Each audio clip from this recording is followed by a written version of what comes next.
The guy that's probably not the hippest guy at the table is Nick Saban. He told Chris Lowe, quote, "If my voice can bring about some meaningful change, I want to help any way I can because I love the players and I love college football." What we have now is not college football as we know it. You hear somebody use the word student athlete. That doesn't exist. I want to see the players have a great quality of life and be able to create value for themselves. But we've gone to nobody talking about education, nobody talking about creating value for their future, to talking only about how much money can I make while I'm in college football. Is Nick Saban right? First, before we get to his possible motivation for saying such things, is Nick Saban right in what he said? I think he's absolutely right. I just think he's hypocritical because he didn't care about any of this stuff when he was coaching. Okay, but let's unpack this one piece at a time. Okay. With what he said, what we have now is not college football as we know it. We are at the point where kids aren't going to class, where they don't really care, and who's going to come down on them. And let's face it, you could always wax up academics and make it look okay. But I think he is right. Now, let's get to the motivation part of it. And then I want to get to why you think he's hypocritical, because I'm not following you there. But the motivation of it, do you believe it's altruistic? Do you believe that he really wants to help college football, or does he just want to continue to be relevant? I think he really wants to help college football. I do too. People are not going to like that on our message board, but I really think he does. I think so too. Now, and here's what he's really saying, and this is something we have to talk about with NIL. I'm for NIL. I've been very radically in favor of it, Dave. You know that. And I know you're for NIL. I want the players to make everything they can. Without guardrails, here's what's going to happen. And this is the truth. And guys, you guys should follow College Football Nerds Twitter account. A lot of people, Tennessee fans, are upset with them because they haven't been on the right side with the Tennessee lawsuit recently, the NIL investigation. But they actually make a good point on this.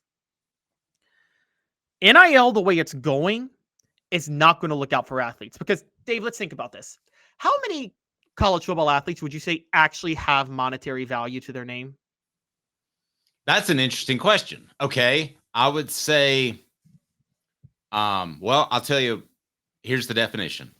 Starter, don't get in trouble, and can speak well for us was the big one. That was the third in Cooper and Jacob. I don't know that matters if you put Joe Milton on the side of a billboard for a roofing company that hasn't returned my calls. But anyway, so I would say roughly about 30 to 40% have value. And I'm not talking big Nico value. That's only like 5%.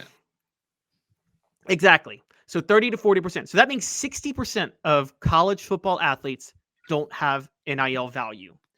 And I agree with you. We're talking, how many players is that? We're talking like in the thousands, aren't we? I mean, we're talking like in the tens of thousands, maybe. Okay, I'm not good at math. Let's do quick math. 125 schools. There are about 100 players to a team. Well, I was just going to say the 30 players that matter. I'm trying to figure out what you're getting at. So you have 30 players on the team, 120 teams. So that's 3,600 guys getting paid. Is that what you're looking for? Is that the number you're trying to find? Okay, there are 15,167 athletes in Division I. We could roughly say that 6,000 of them have NIL value. Is that fair to say? Yeah. Okay, 6,000. 9,000 have no NIL value whatsoever, year in and year out. If your whole thing is looking out for the players, NIL unfettered the way it is doesn't look out for the majority of players. It actually leaves them worse off, doesn't it? Because that 9,000, that college football scholarship is worth more than their NIL value. Quite honestly, that college football degree is worth more than their NIL value. So what you're really going to do if you leave this thing unfettered, you will help the top. All you're really doing is helping the players who are already going to make millions in the NFL, and you're leaving everybody else behind. And that is what I think Saban is worried about. I think it comes down to parenting. I really do. I think if you think that your long-term answer to life is sports, then you're probably going to be incorrect because it's such a small percentage. So I think, do the kids go to school just to play football, or do they go to school to also get an education? I know that's been devalued, but it's still significant.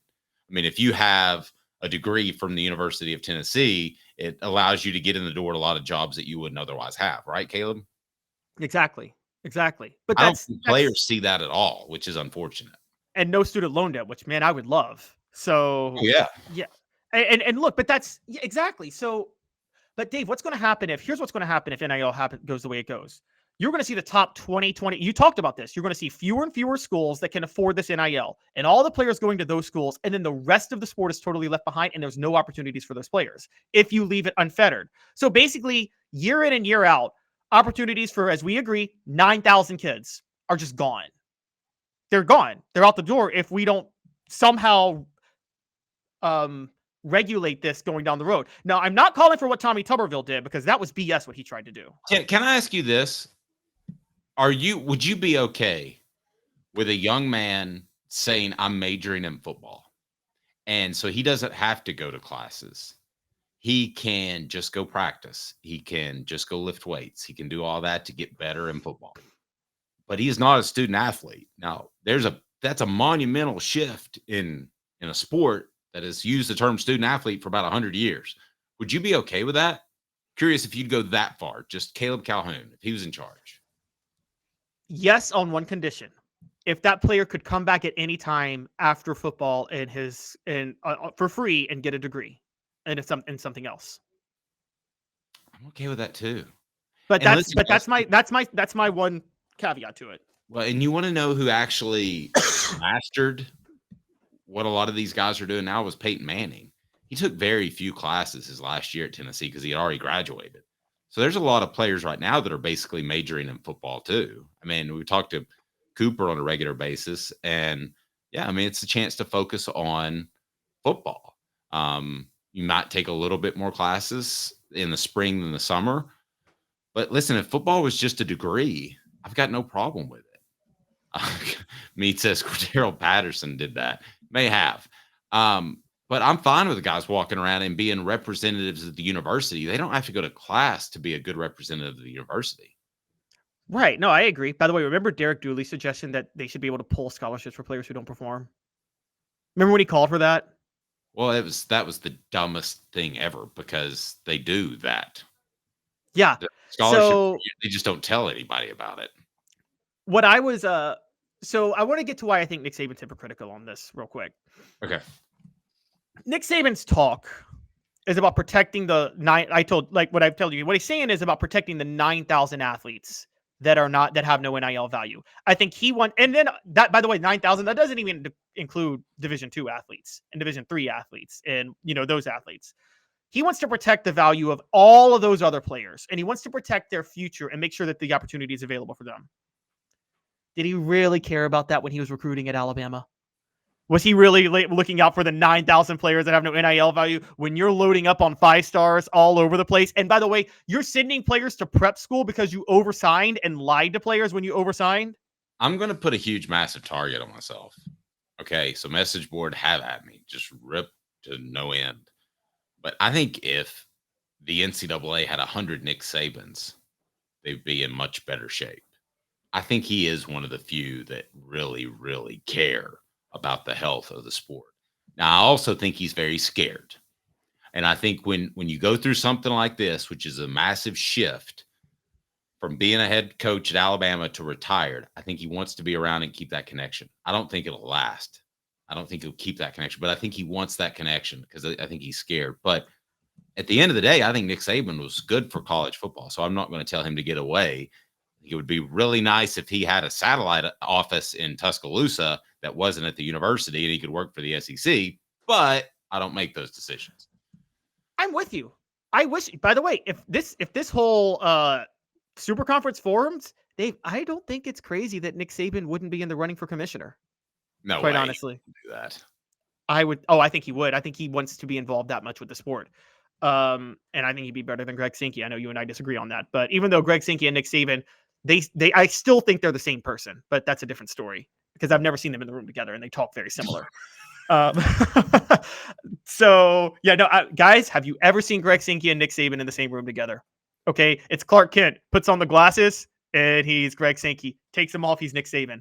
So, but the only thing I would say, well, there's a few things I would say, but I'm with you. I think Nick Saban, what he's doing now is about the health of the sport, and I think he's right. My problem, Dave, is that his tactics on the recruiting trail for Alabama contradicted what he's saying now. Well, what tactics? I mean, to me, he's the cleanest. The oversigning. Well, but that came at a time where kids didn't qualify a lot. I mean, there were 6 to 8 kids that wouldn't qualify every single year. He purposely there were scholarship limits, and he would oversign and then tell the players they need to go to prep school because I oversigned. He did that on purpose. Like he would was. Well, I don't doubt that he did that, but did the kid know beforehand? Do you think Saban told him there's a chance that I'll oversign and you won't be able to go? You won't, and I'll have to force you to prep school. Yes. Do you think Nick Saban told him that? Yes, I do. I think he is incredibly forthright. I think he told Jalen Hurd that you're a defensive end, and that's why he crossed Alabama off his list. Yeah, I do think he is. Now, Kalen's saying Saban is only clean on paper. Truth isn't clean. I'm not saying he's a saint, but compared to some of the other dudes that I've covered, my goodness, he is right up there. Okay. Think he looks? Is he not the upper 10% of dudes? In terms of coaches, Nick Saban probably looks out for his players more than most coaches, I could say. I'll give you that. I really do think that. I mean, he's 10 years from now too, Caleb. When they need a call to get a job, he would be there to make that call. I believe you on that. I do. And Nick Saban, he stuck his neck out for athletes when it wasn't cool to stick your neck out for athletes who get in trouble. Remember the 90s, Dave, when you covered and there was the whole like every athlete when he commits a crime should be kicked off the team. Remember all of that? Yes. And Nick Saban was probably one of the first to, like, Fulmer would just quietly keep a player. Nick Saban would go public and say and openly defend players he kept on the team. He'd stand in front of the media to do it. So I'm going to give him credit, but I can't pretend that I think Nick Saban's recruiting philosophy at Alabama contradicts what he's saying now, even though what he's saying now is right. And I would love him to be the commissioner of college football if it happened. I don't think he wants to work that hard, but I don't think Bill Hancock worked that hard. I don't even know what Bill Hancock did before he was the director of the college football playoff. He just showed up at an SEC media days and was like, I'm Bill Hancock, executive director of the college football playoff. And I said, well, that sounds good. I guess I'll interview you. We just met. I've been coming to SEC media days for 20 years, but that's all right.